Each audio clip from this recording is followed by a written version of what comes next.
Hello, everybody. This is Klarich. I'm a consultant in cardiovascular medicine at Mayo Clinic in Rochester, Minnesota, and we are joining you today with interviews with the experts.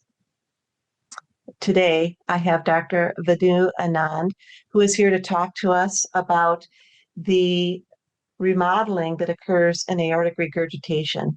Dr. Anand is an associate professor of medicine and board certified cardiologist with expertise in multimodality cardiovascular imaging.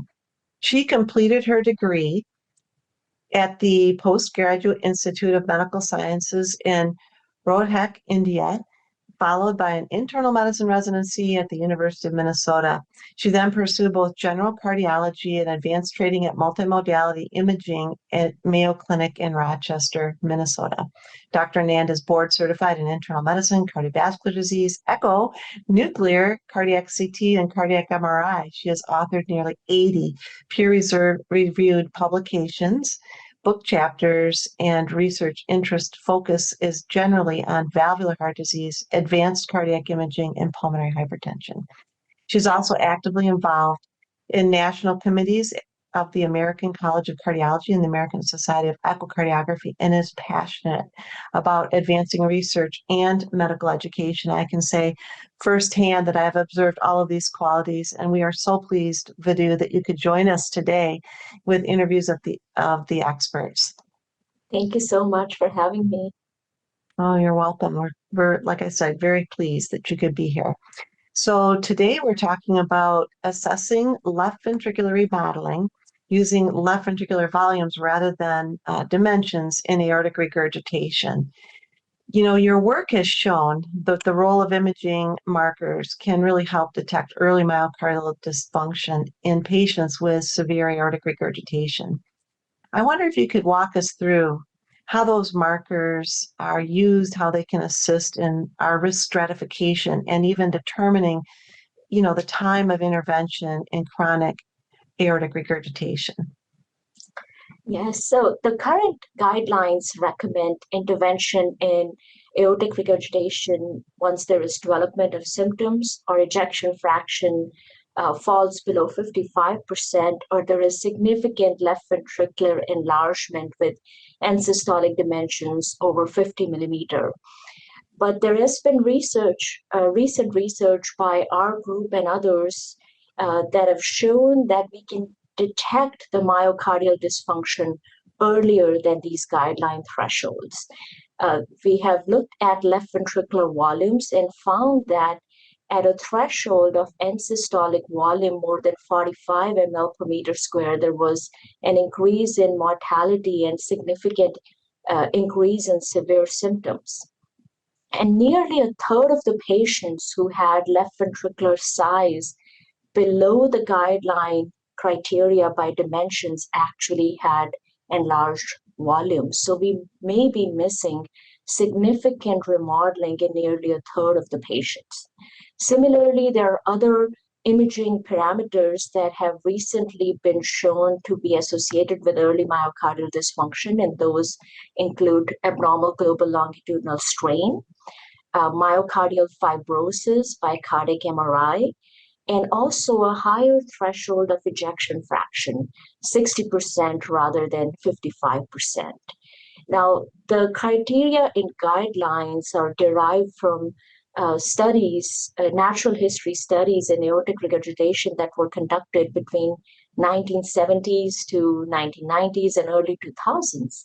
And since then, there has been significant advancement in both surgical technique as well as imaging technique, and we are now able to detect the myocardial dysfunction early on. So I think it's really a high time to relook at the guideline criteria and assess the role of these novel parameters. Oh, yeah, that is great. I mean, I think all of us have had those patients in our practice from time to time where we thought we were following the guidelines, took them to surgery, and then unfortunately they did have, consequences post-operatively, either with heart failure or their ejection fraction went down and didn't come back, and as we would have expected it to with this entity. So the guidelines Absolutely. Yeah, and the guidelines have, traditionally focused on dimensions and ejection fraction. Both are things that we in any imaging modality are quite used to using, and the average consumer is quite used to using to make decisions. But we may not, as you pointed out, we may not be capturing the state of the art at this point in time. I wonder if you could talk a little bit about your JACC imaging paper. It showed the survival penalty that we encounter when intervening on patients who are currently at class 1, even class 2A guidelines, and that there is a role for novel, both echocardiographic markers. I think you kind of alluded to this with strain, that we can use to assist in that risk stratification, particularly if surgery can be offered now, as you alluded to, at a much lower risk in centers where they're used to doing these kinds of surgery. Maybe you could expand upon that just a little bit. Absolutely. So our study included nearly 700 patients with asymptomatic chronic severe aortic regurgitation. And we looked at predominantly the echocardiographic parameters that can help us detect early myocardial dysfunction than the current guideline criteria. So the three parameters that we used were LVEF, ejection fraction less than 60% rather than 55%, that is in the current guidelines. Left ventricular volumes and systolic volume more than 45 ml per meter square, and abnormal global longitudinal strain. And we found that one or more of these criteria were present in about 75% patients, so nearly three-fourths of the population. And we noted that there was a significant increase in mortality when patients attained the class 1 or 2A guideline indication for surgery. The mortality was increased with presence of one or more of these novel parameters, but there was a significant increase when they attained the class 1 or 2A guideline criteria. And our data and results suggest, as you mentioned, that while operating at the current guideline criteria, there may be a survival penalty. And since there has been a significant advancement in surgical technique, our operative mortality has decreased from 10 to 20% when some of these natural history studies were conducted to about 1 to 2% for particularly for low risk patients. So it is really a high time to look at these criteria, and hopefully some of these will get incorporated in the guidelines and will change our clinical practice so we can have the best patient outcomes. And so it sounds like there's additive mortality benefit by using these newer guidelines. And you also said there were three of the main criteria: the ejection fraction less than 60% rather than 55, the left ventricular end systolic volume being greater than 45 cc per meter squared, and then using left ventricular strain by echocardiography. That is so correct. If you have one, it's a bad thing. If you have two, it's worse. If you have three, it's really bad. Yeah, in fact, you're absolutely right. When we looked at, the number of abnormal criteria, we found that when just one was present, there was an increase in mortality, but it didn't reach statistical significance.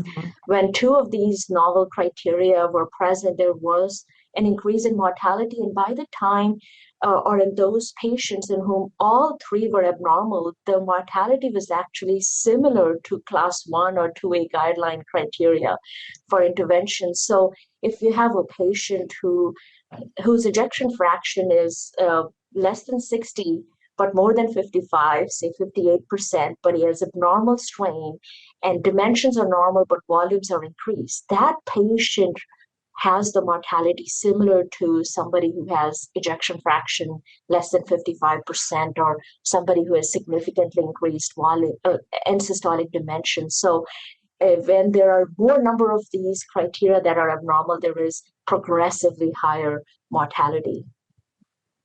It's fascinating, really. And I think it's also coupled with the fact that you've brought out that's super important, and that is that our surgeons, especially in centers of excellence that deal with these types of valve surgeries frequently, the mortality has gone down and should be expected to be about 1 to 2% at max.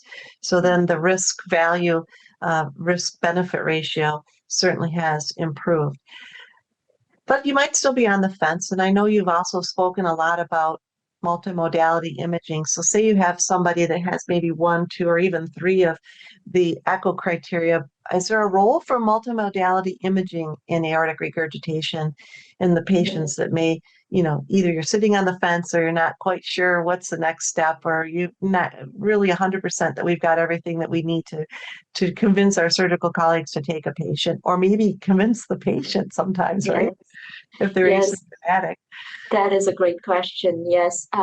So the role of multimodality imaging, particularly cardiac MRI, is in 2 different ways. In diagnosis, sometimes aortic regurgitation jets are very eccentric, or we have multiple jets that we can't quantify by echocardiogram. And we have done transthoracic and even transesophageal echocardiography sometimes. So cardiac MRI has a role in that situation, that it can help us determine the severity of aortic regurgitation, in quantification of aortic regurgitation. It can also help in determining the valve morphology or pathology. If we have inadequate echo images because of patient body habitus, we can detect, pathology such as prolapse or flail. It can help in assessing aorta size. As we know, patients with bicuspid typically have aortopathy. And then there is role in prognostication or risk stratification, as you mentioned, is to detect the myocardial dysfunction. And by cardiac MRI, we are able to assess left ventricular size by volumes. We can get a very accurate ejection fraction. And we can also assess early myocardial dysfunction by myocardial fibrosis assessment, which we perform by late gadolinium enhancement and expansion of extracellular volume, and both have been studied in aortic regurgitation. So there is a role. At this point, I think it's mainly limited to patients in whom echocardiography is either not able to help us determine the severity, or to assess concomitant aortopathy, or to further risk stratify these patients if we are on the fence if they should be referred for surgery or not. Well, that was very clear. Is there, you mentioned that in echo, sometimes it's the larger patient that we have trouble with. Is there a size limit for cardiac MRI? So cardiac MRI, we're actually able to offer to a lot of the patients, and it depends on the MRI table, and typically up to 500 to 600 pounds we can still scan. So patients who are either extremes of body size, or maybe just have anatomy that impairs the good echocardiographic imaging, we are able to get diagnostic MRI many a times in those patients. Well, that's fantastic. The focus on AR has been shifting, as in so many different kind of valvular heart diseases, cardiac diseases in general. But beyond the assessment of the aortic regurgitation, the LV dimensions, and the ejection fraction, are there any other data, extravalvular involvement, that may occur in AR? I think you already kind of touched on this, but it's such an important point. I wanted to bring it back up again. Yes, the focus in aortic regurgitation has been shifting beyond just focusing on the valve. And we discussed a little bit about the importance of careful assessment of left ventricular remodeling. So left ventricular size by volume, a good assessment of left ventricular function by ejection fraction, strain, and even detecting earlier dysfunction by assessment of myocardial fibrosis by late gadolinium enhancement. But besides that, there has also been research looking at other cardiac chambers. Our group assessed the impact of atrial fibrillation, and we found that it is much less frequent than aortic stenosis or mitral regurgitation. But once present, it is associated with both severe symptoms and higher mortality. We have also assessed the role of pulmonary hypertension and found that it is an independent predictor of symptoms and mortality in patients with chronic severe aortic regurgitation.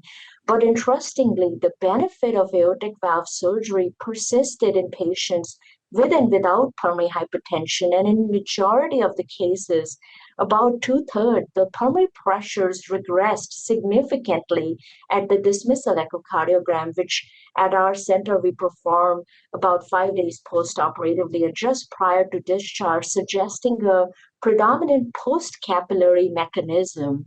And we are also looking at developing a novel classification of aortic regurgitation, a staging that is based on this extravalvular involvement. It is similar to what has been assessed and looked at in aortic stenosis. So we have 4 stages.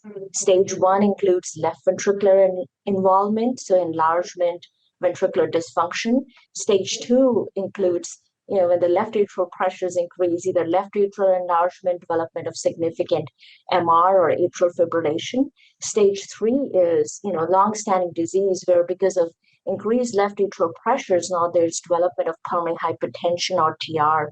And stage 4 is right ventricular dysfunction. We noted that at progressively higher stages, there's progressive increase in mortality. So this field is really evolving and our focus is shifting to beyond the valve and looking at not only left ventricle, but other cardiac chambers as well. Yeah, I think that's all very important for us to keep in mind. And I'm pretty sure that down the road with further assessment of these parameters, that this may be coming out in our next guidelines for valvular heart disease, at least around aortic regurgitation. Are there practical steps? We've talked a lot of measurements that sonographers or the echocardiographer can bring to their AR assessment to get closer to what your research suggests is optimal. Yes. I would recommend that if there is a patient that comes to the echocardiography lab and it looks like that patient has moderate or greater aortic regurgitation, that the sonographers make an attempt to quantify the degree of aortic regurgitation. And quantification can be performed by PISA method or continuity equation. And in patients in whom quantification is not feasible, again, those multiple jets or very eccentric jets, a combination of semi-quantitative or qualitative parameters can also be helpful. Some of them include vena contracta, jet width, holodiastolic reversals, and abdominal aorta. It is also important that we take down patients' vitals in the echo lab because diastolic blood pressure, as you have taught us, that is very important, not only in that assists in diagnosis of AR, but also in risk stratification because low diastolic blood pressures have been associated with mortality. After assessing the degree of aortic regurgitation, we should make an attempt to identify the underlying mechanism and the morphology of the aortic valve, look at aortopathy, and finally look at the impact of aortic regurgitation on left ventricle. So assessment should be attempted by volumetric method, Biplane method of symptoms, good ejection fraction, and if feasible, global longitudinal strain, but at least a good assessment of left ventricular size by volumes is very important. Oh, that is, those are really good hints for both our sonographers and our echocardiographers. And I think, we've seen this evolution in understanding many of the myocardial involvement from valvular heart disease, and that earlier intervention is going to be important, and that some of these parameters can be obtained even before a patient has symptoms, and that ultimately their long-term outcome, if we intervene sooner now that operative mortalities are lower, that we should see better long-term outcome for our patients before they develop myocardial fibrosis, reduced ejection fraction, and pulmonary hypertension, I know is near and dear to your heart. So I think these are, certainly not yet guideline included, but I can predict, I think, that they will be in the very near future. So I'm glad that our audience has been able to hear this very elegant research and progression of research that Dr. Anand has facilitated at our institution. And other institutions are also picking up on these themes and starting to publish. So I do believe that the future is brighter for the patient with aortic regurgitation. Are there any other final comments, anything else that we didn't cover in this conversation? I think you did a really nice job, but there may be one or two other things. Yeah, I would just add, just as you said, that these novel parameters really have an important role if the patient is asymptomatic. If the patient is symptomatic and you determine the symptoms are because of aortic regurgitation, those patients definitely should be referred for surgery, which is class 1 criteria. But in those who are asymptomatic, particularly younger patients at low operative risk, we should really try to assess and detect the earlier myocardial dysfunction before the point of irreversible injury. That's a very good point. Thank you for bringing that up. Well, Dr. Anand, as usual, I've learned a lot from you in this short conversation. I hope our audience has too. And we again appreciate you taking time out of your very busy schedule to share this with our viewers, I should say listeners, because I think most of the people do listen to this as opposed to view it. But either way, we're happy to have you join us at Interviews with the Experts. Thank you very much. Thank you again.